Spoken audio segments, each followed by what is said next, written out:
morning, everyone. Good morning. Nice to see each one of you make it again.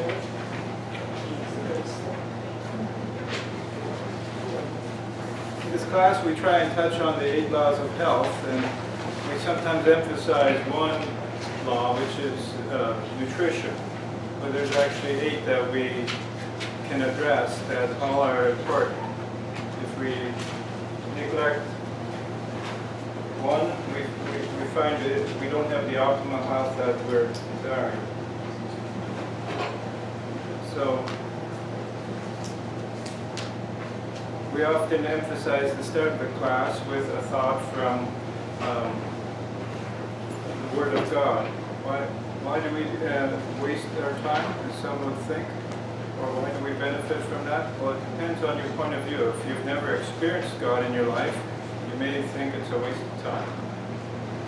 You think it's something that only old women do at times of funerals. I mean, that's the way in some countries religion is considered. But the best proof for a higher power in your life, giving you optimal health, is to experience it. Not just during crisis, not just when you've got no one else to turn to, but each day.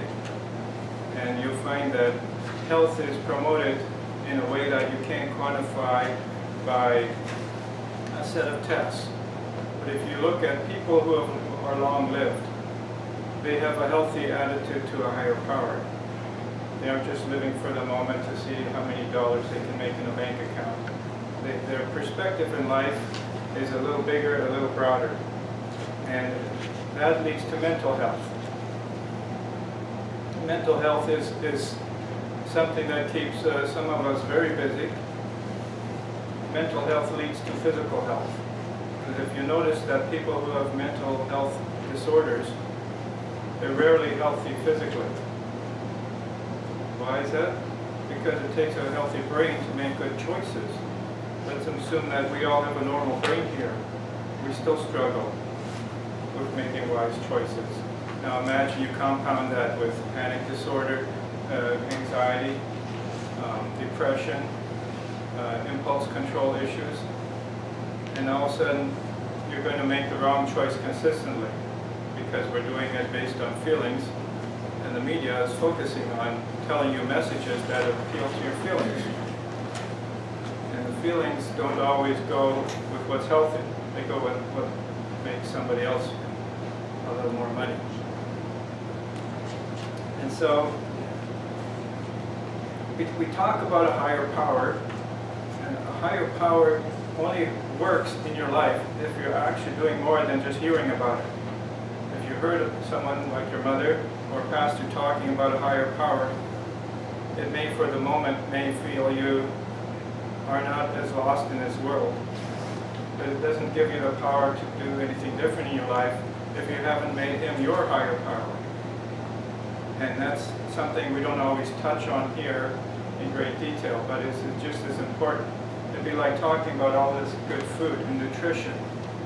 But when you left the class, you continue to eat the way you've always eaten. You exercise the way you've always exercised. But you haven't benefited from this new information. Well, it's the same with a higher power. You can have all this good theory, but never apply it. So what's a simple way to apply this rule, this law of higher power, of basically Jesus in your life? Well, a simplest method is to learn what prayer is.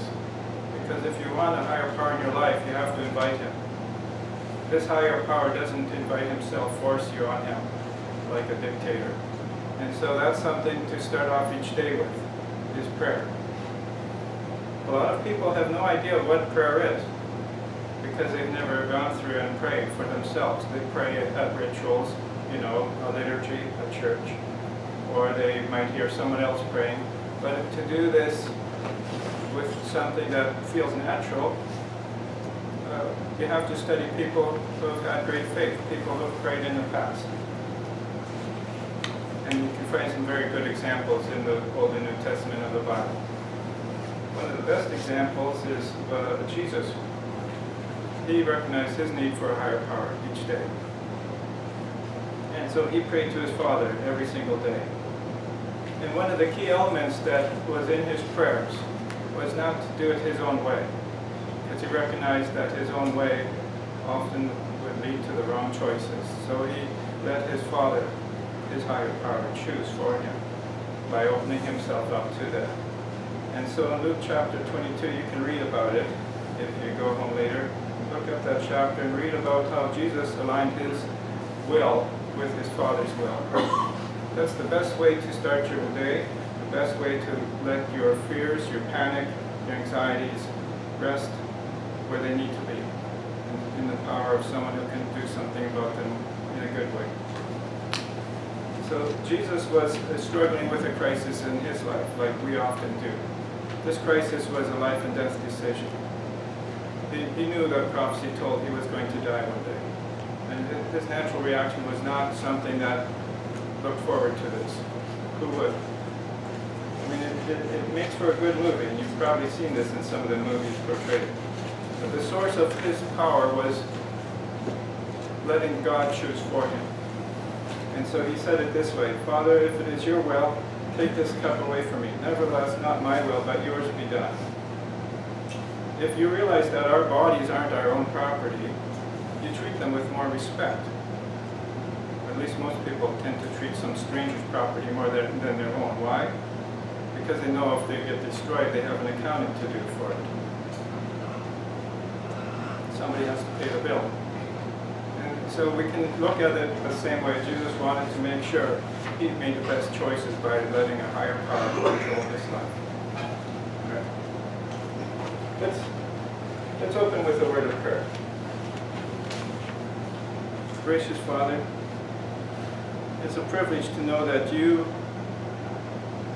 have a power greater than us. You have a power to change us, to change the neurons in our hearts and in our mind, to choose wisely, and to break free of the bad habits that we struggle with.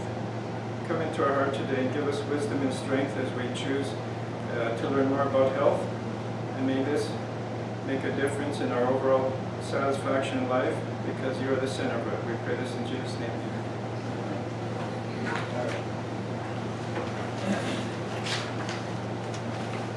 So if you look at your handouts... In the beginning, blueberries... Sorry, it's a little too loud. Is there any extra handouts? Did everyone get one? All right. Maybe I should grab one. That way I know what you're looking at. Thank you.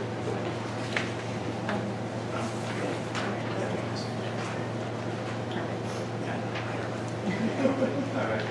We kind of touch on the same subject because it's always the same good stuff that we're talking about, nutrition. But we try and approach it from different angles so that this information makes more sense.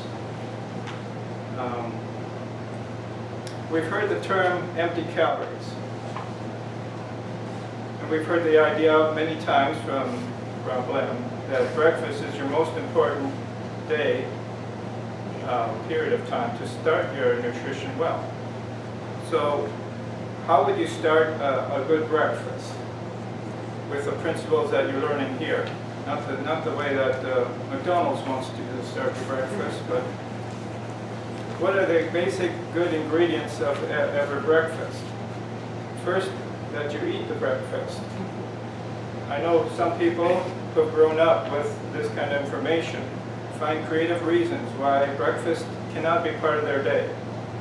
They've heard someone else having this, but they've never applied it to themselves. And I know many of you are not in that boat.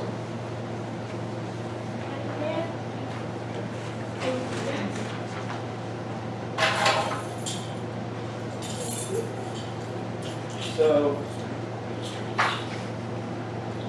we often grow up learning the breakfast our mom and dad make.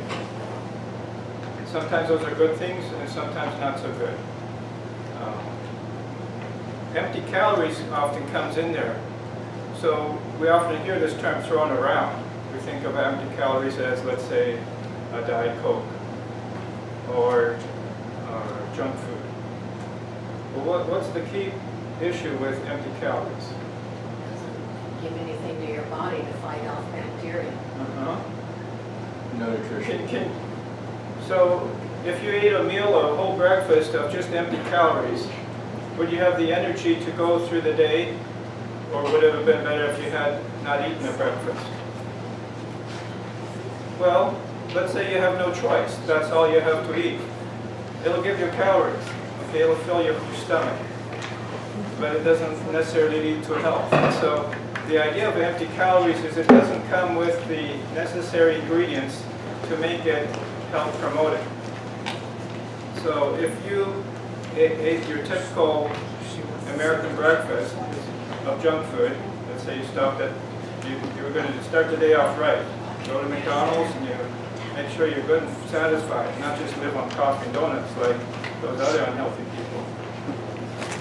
Well, empty calories gives you the calories. It gives you the protein.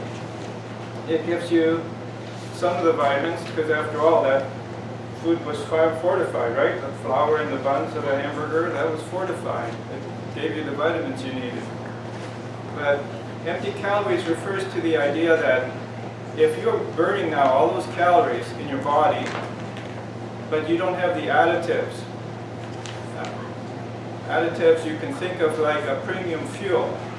If you made $1 million racing car and you're going to win this expensive race, would you just go down to Arco and put in their regular brand?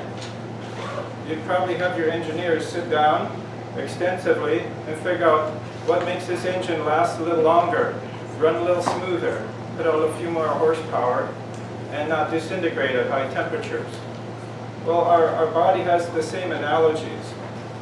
If we just consume empty calories without those important additives, we consider them empty calories. We're getting the calories we need from the carbohydrates and the protein and the fat, but now we're missing out on the additives. And what are those additives good for? It helps mop up free radicals. That's one of the most health promoting. There's actually thousands of different additives in food, not just 2 or 3.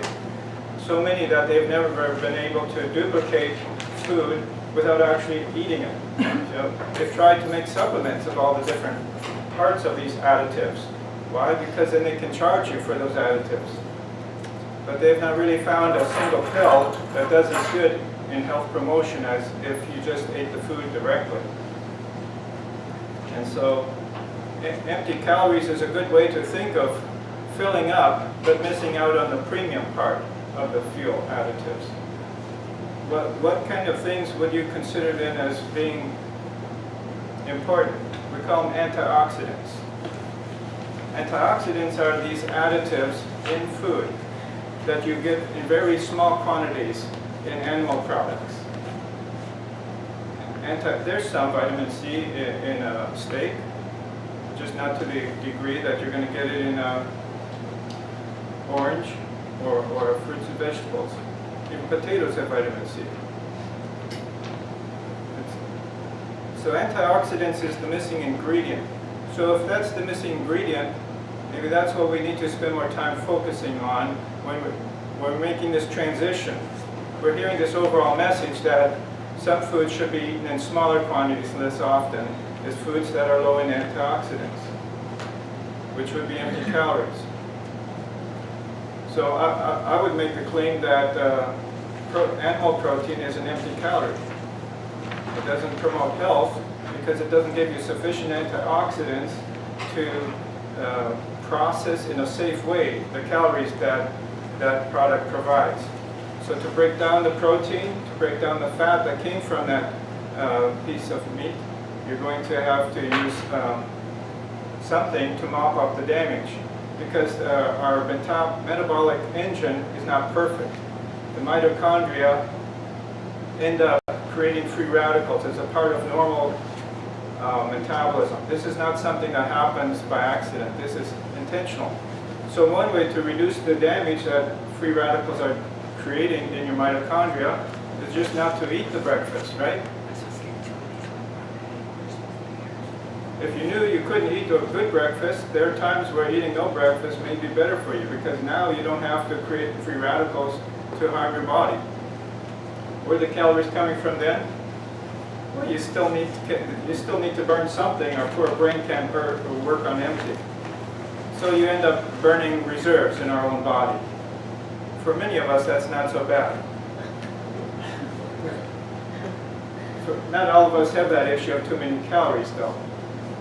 But is that the best way to work the brain, to make that muscle work optimally, to work on an empty stomach? You basically go into starvation mode, and so you're burning protein to create blood sugar. The blood sugar, the brain can't tell where that blood sugar came from. So if you skip breakfast, you're going into starvation mode for an additional 4 hours till lunchtime. Is that something you want to do if you're trying to lose 5 pounds? You don't really want to be in starvation mode for an additional 4 hours. Why? Because you'd rather be burning calories for 4 hours to burn off the excess few pounds that you want to work on. So if you're burning off those calories, what kind of foods then have those additives added?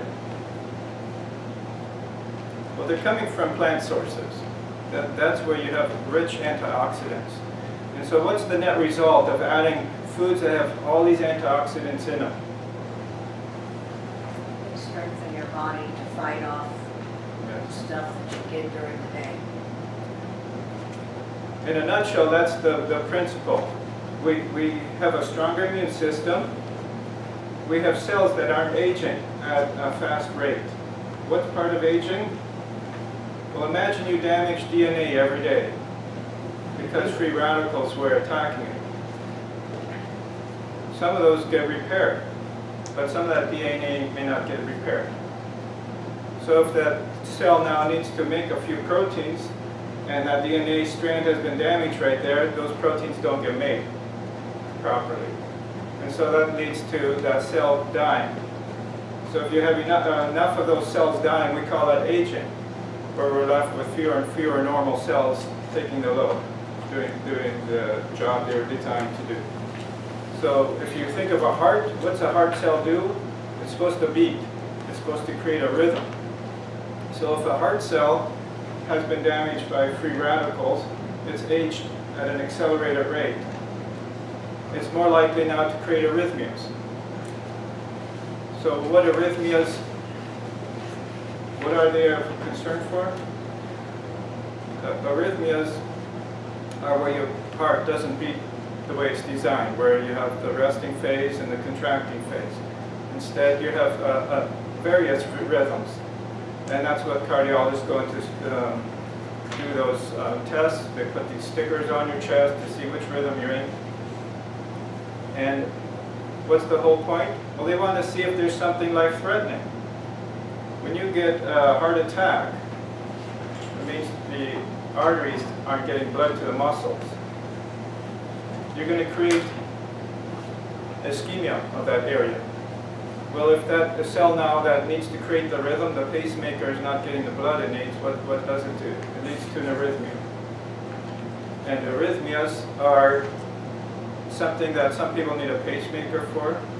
What if we prevented these arrhythmias by having healthy arteries and healthy cells that aren't being damaged by the free radicals? The heart cells then look like a 20-year-old or a 40-year-old instead of a 90-year-old. Because as we age, unfortunately, we all get more wrinkled, we get weaker, our neurons slow down, our heart doesn't beat as effectively. But we can put off that by several decades. We don't have to have sudden cardiac death at age 50. If you've ever heard of people having heart attacks, half of them never make it to the ambulance. You can call 911, but it's too late. They can't revive you. Half of the people die before any of that ever happens. What was that from? That was an arrhythmia. And that's not something that we can prevent. People who get arrhythmias probably weren't taking care of themselves. They had bad arteries. It wasn't the heart attack necessarily that killed them. It was the arrhythmia. And so I'm trying to encourage everybody by realizing that this is not just something that those supermodels who make millions of dollars worry about because of the wrinkles, affects if they get that job contract or not. This aging process isn't just on our skin, it's in our organs. And the heart is one of the most important organs. If we ignore the principles the supermoms have adopted, is they eat 2 or 3 meals of very rich antioxidant foods. You can read about them. Some of them make money, lots of money, selling books on how they eat. Why do people care about that? Well, for many women, you might say vanity. They just want to look as young and pretty as that. It's not just vanity, because we all want a healthy heart. We want a heart that doesn't keel over at 50 when we still have family to take care of. And so antioxidants isn't just something that we give a lip service. It's essential to health. It's what makes people who eat a plant-based diet basically be healthy. And so I'm trying to give a bigger picture here of what's the point of antioxidants. It's not just something that's nice if you have it in a multivitamin. They haven't found actually a multivitamin with antioxidants making people live longer. The best way to live longer is to actually eat these foods that they're getting these chemicals from. And why is it that just 2 or 3 additional antioxidants in a pill aren't working? Well, it's probably because it takes 1,000. And where do you get that many antioxidants? By eating the food directly. Where are you going to find most of the antioxidants, let's say in a cucumber or in an apple? The skin. In the skin. But some of us have such great fears of all these toxins on the food surface that we peel off all the valuable part of the food. So what's left when you peel off the skin of the apple? You basically get applesauce after your teeth take care of it.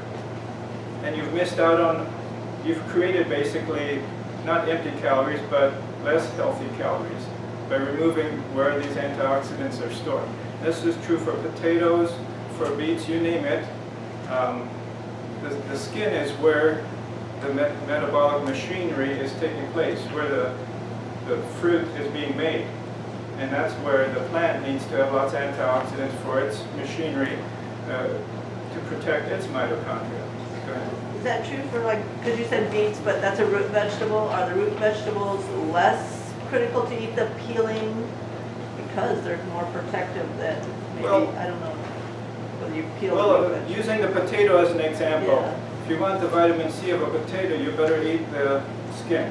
I never ate the beet peeling though. Yeah, Do you? I do. Huh. I like Okay. it. I will eat the beet peeling. You have a chance of getting some of those B12 vitamins? I never Go thought ahead. about it. When you juice like apples and cucumbers and stuff and the pulp, would that be considered does the skin make it to the juice, or do you need to eat the pulp? Yes, but not 100%. You're getting a small fraction.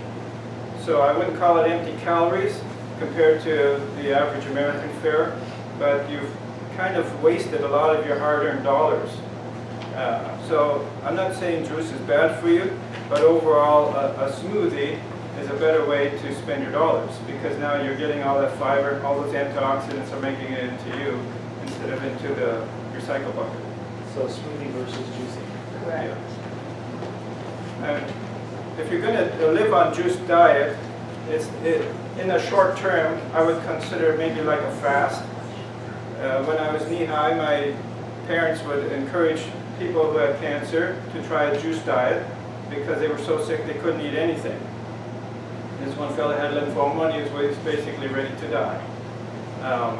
He was so weak he couldn't eat any food, he had no appetite. So they encouraged him to try some juicing, and this was a stepping stone till his appetite improved. So he was getting some antioxidants, some nutrients, but just not, fortunately you can juice inexpensive food where throwing away some of that is not as expensive on your pocketbook. But I would use juices as a supplement to a meal, if possible. Or in a short term, like a fast, where you're just too sick to handle regular raw foods or cooked foods in the volume, because you've gone through some illness. And juicing can be healthier than I would take natural juices, let's say, over Boost or some of these other liquid drinks that the medical professionals will encourage you. Why? They encourage that because they think any calorie in you is good for you. They think that a few vitamins they add in the boost container makes up for all the, so they don't call it empty calories. Well, and don't you get too many calories when you juice? Like if you put in a ton of apples, you drink a cup and you've got tons of calories, or oranges. So juicing is high caloric. It is. And so one way to avoid overeating, Dr. Greger encourages people to eat the smoothie with a spoon. Most people aren't going to drink the juice with a spoon. But the principle of that is it slows you down. It spreads it over a longer period of time. You could do the same by just taking 2 sips and setting the juice aside. I mean, in small quantities, like half a cup, it's not going to make a big difference. But if you're having 2 cups and that's your meal, you'll find your blood sugars do spike because you get a wave of calories that get digested very quickly. They shoot up your blood sugars just as if they were coming from Coke or any other soda drink. Fruit sugar and the sugars in sodas are, in the end, they're just sugars to our body, and how fast they get there is really what causes the harm. So juices in large quantities can have the same bad chemical effect on your liver as if you had high fructose corn syrup in all your drinks and you had a lot of those. Go ahead. So like if you're eating an apple and you skin it, you're taking away that spike. I mean, you're making the spike. So the apple, so the skin keeps it. Absolutely. It maintains its. If you compare eating the apple with the skin versus apple sauce, you're going to notice a difference in your blood sugar because there's less fiber in that product. And it's the fiber that turns a fruit into a healthy product compared to a high fructose soda. They both have, let's say they both in a serving have an equal amount of sugar. What makes one empty calories and one a superfood? It's, the biggest reason is the fiber. Yeah, go ahead. What about for like inflammation and fibromyalgia? What's good for that? Well, the principles of all these diseases, like inflammation is a result of free radicals having taking place, and every disease involves inflammation. So if you're trying to have a diet that reduces inflammation, you're going to be eating a diet that basically reduces your risk for all the diseases that are preventable. And so if you're going to, let's say you have a genetic predisposition to having an autoimmune disease, the diet you eat doesn't cure that, but it can reduce the severity and it can reduce how often it is noticeable to you by optimizing your immune system. Like for instance, why do people have symptoms when you have a cold, the flu? Can you suppress those symptoms with a drug? If you take high-dose Motrin, you can wipe out most flu symptoms because you're wiping out inflammation. You might risk getting an ulcer, but now you're not going to have itchy eyes, you're not going to have a runny nose, and all the congestion that goes with that. So why don't we just do that every time you feel a cold coming on? Well, you're having the side effects. But my point is the antioxidants in these foods can do the same effect without having the side effects, without having the harmful symptoms on our stomach. You won't have antioxidants in your fruits and vegetables giving you ulcers and gastritis, like Motrin can. When you fight a cold, you're killing off viruses, but you're doing it very non-specifically. And so it's your own body over-response that gives you all those symptoms. It's not the cold itself that is doing it to your body, doing it to yourself. So if you think of the symptoms you're getting for a cold, you're having some of the same effects with autoimmune diseases. You're just turning down the dial a little bit. Instead of having a completely congested nose, it's just going to be a little chronically congested because it's low-grade inflammation throughout your body. And so you have this take place in the organ that's most affected. Let's say you're eating a diet that's leading to poor colon health.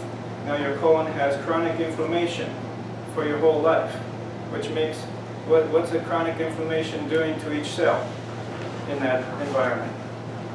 It's going to be a growth factor to make those cells heal, to make those cells turn over.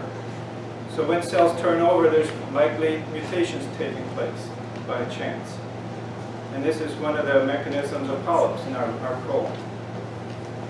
So by taking foods that are anti-inflammatory, like fruits and vegetables, we reduce